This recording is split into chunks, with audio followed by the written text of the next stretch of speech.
मौत उस चीज़ का नाम है जिसे हम दुनिया में सबसे ज़्यादा डरते हैं।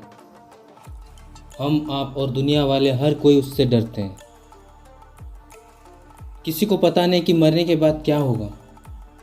मुझे भी पता नहीं कि मरने के बाद क्या होगा, लेकिन मुझे महसूस हो रहा है कि शायद मरने के बाद कुछ ऐसा होगा जो सबसे अलग हो, हर दिन से अलग हो, क्योंकि मौत है वो, मजाक नहीं। और मौत के बारे में हम लोग समझने के लिए चलो एक कहानी सुनते हैं। एक लड़का था, रात को अपने बेड पे सोया हुआ था और उसे पता नहीं कि सुबह उसके साथ क्या होने वाला है। सुबह होता है, उसका माँ उसके पास आता है और देखता है कि प्यार से अपना बेटा, अपना लाडला, अपना दिल का टुकड़ा सोया हुआ है।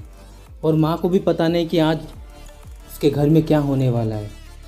उसका माँ प्यार से उसके कान में जाके कहता है कि बेटा जल्दी उठ जाओ, तुम्हें कॉलेज जाना है और तुम्हारा गर्लफ्रेंड तुम्हारा कॉलेज में इंतज़ार कर रही होगी। लड़का अचानक से नींद खुलता है और कहता है कि माँ, मेरा कोई गर्लफ्रेंड नहीं है। तो माँ कहता है कि बेटा, मैंने तेरे मोबाइल को चेक किया था, मुझे पता है कि तेरा एक गर्लफ्रेंड है।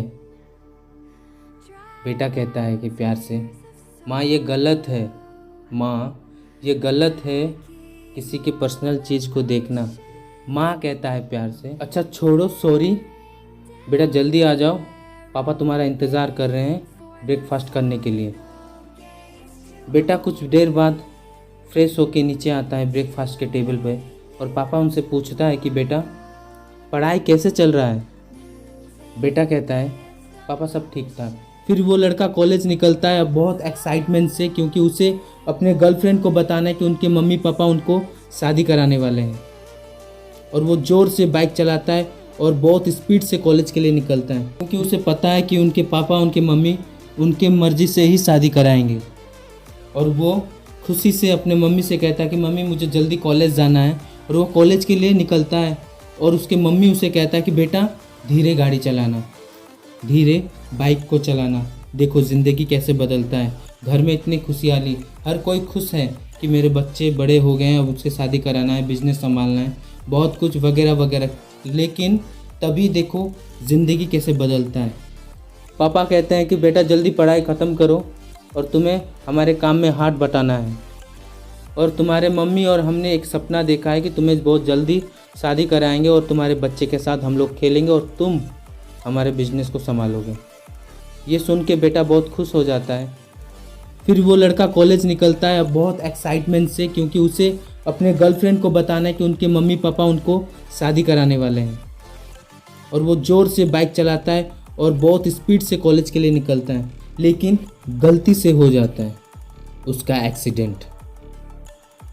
वो लड़का नीचे गिर के छटपटाता है और चारों ओर उसे लोग देखने लगते हैं और रोड में पूरा खून से लथपथ, पूरा रोड खून से भर जाता है। फिर अचानक से वो लड़का खड़ा होता है। वो देखता है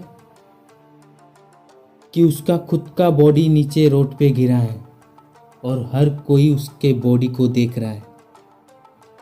वो डर जाता है, वो घबराता है, वो कुछ समझ नहीं पाता है कि उसके साथ क्या हुआ। तभी एक भीड़ से एक आदमी कहता है कि क्या ये मर गया है। तब वो ज़ोर ज़ोर से रोने लगता है, लेकिन उसके रोना सुनने वाला भी उसके पास कोई नहीं। उसे समझ में आ जाता है कि वो मर गया है। उसे महसूस होने लगता है कि वो मर गया है।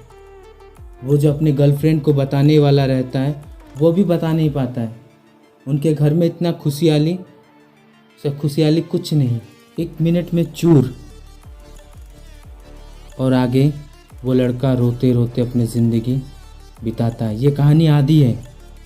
अगर हमारे इस स्टोरी को आप सुनना चाहते हैं पूरा, तो इसे मिनिमम 10K व्यू कीजिए। इसका सेकंड पार्ट लेके आएंगे, लेकिन इससे हमें कुछ सीख मिलता है। मैं आपको बताना चाहता हूँ, मरने के बाद हमारे साथ कोई नहीं, जिंदा जब तक हो तब तक हमारे साथ पूरा परिवार। अगर तुम्हें कुछ हो जाता है तो हमारे घर वाले को क्या होता है क्या नहीं वो मरने के बाद ही महसूस होता है। हम लोग गलत डिसीजन लेते हैं कि मर जाएंगे, नहीं। मेरे इस बात को ज़रा गांठ बांध के रख लो, क्योंकि हम लोग जब तक जिंदा हैं तब तक हर कोई हमारे साथ है। हम लोग मरने के बाद अकेले हैं, हमारे साथ कोई नहीं। वहाँ रो रहे हैं कि मर रहे हैं, हमारे घर वाले को पता नहीं। और हमारे घर वाले हमारे सामने हमारे बॉडी को देख के रो रहे हैं, तो महसूस करो कि क्या होता होगा हमारे साथ ये फीलिंग। इस फीलिंग के बारे में मैं आगे और कुछ बताना चाहता हूँ। प्लीज़ इसको 10K व्यू और प्लीज़ 1K कमेंट करना। नमस्ते।